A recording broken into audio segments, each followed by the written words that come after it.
शादी करके भूल गईले हमारा का होई ना सोचले प्यार कोई तोरा से दिल के हमारा फेंक गईले तोरेला दीवाना बेकरार हो गईल शादी करके दूसर फरार हो गईल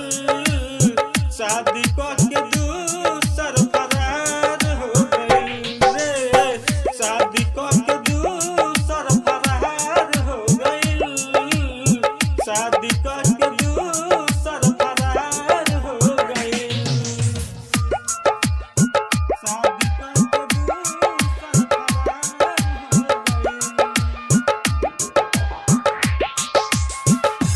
तोहर सुन के आदा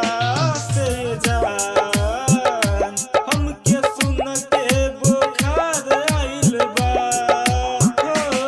तोहर सुन के आदा हमके सुन के बुखार आइल बा खइलू कसम तू धके हाथ पर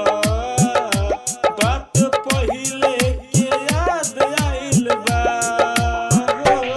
दिलवा मन भर तुरलू का होई न सोचलू दिलवा मन भर तुरलू का होई न सोचलू कोई मुश्किल से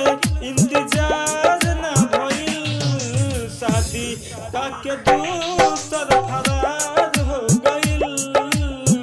शादी करके दूसर फरार हो गईल हो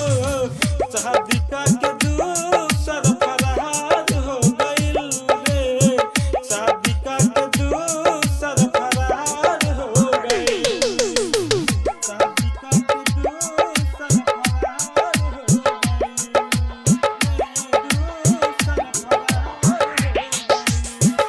हाथ छोड़ल तू के सजन हमर सोचलू न का होई जवानी हो हाथ छोड़ल तू के सजन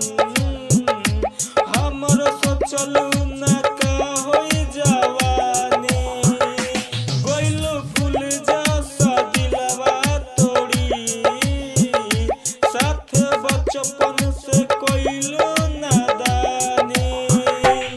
दिल टूटी कहियो तोहार याद आई पुरन का प्यार प्यार हमर करबू कबूल सोचबू की भइल भूल दिलवा हमार कब तोहार हो गईल शादी करके